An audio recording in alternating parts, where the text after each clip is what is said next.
Hi, I'm Zach Parker with the Gary Gilchrist Golf Academy. What I'm going to show you right now is a pivot drill. We do a series of pivot drills with our students each and every day to teach them how to properly separate their upper body from lower body and become aware of what their body is doing and how it needs to move in slow motion and without a golf club, so when they ultimately take a club and they're trying to play, they can feel this separation and they can feel the upper body turn. So one of my favorite pivot drills is that we simply take our body, we get set in our standard posture with our toes flared out to about 30 degrees.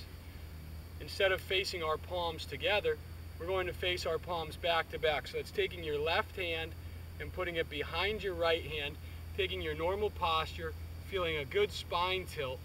And then what we're going to feel is the right arm provides a little bit of resistance to this arm going back, okay? What this allows us to do is you're pushing back on the right with your left to make this pivot harder and make you aware of what muscles you're using. So as you can see, I go back to our position one without turning anything except for this left shoulder. My lower body is staying still. I'm starting to create some separation. I rotate until my arm is parallel to the ground. Our step two, making sure my spine angle is still consistent. And then I rotate that left shoulder over the right knee, and you can see how my body is wound. My upper body is rotated more than my lower body.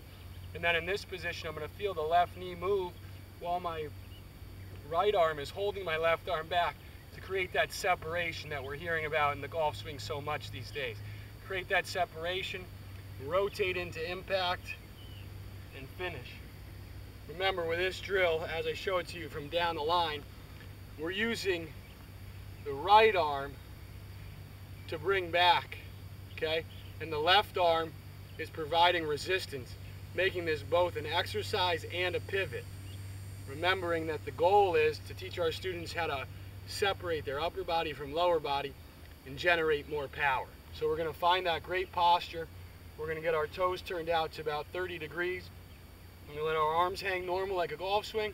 Then we're going to take the left hand and put it behind the right. Okay, the left arm is going to provide some resistance as the right arm goes back. We rotate to position one. Okay, we feel like we rotate to position two where there's no movement of the lower body.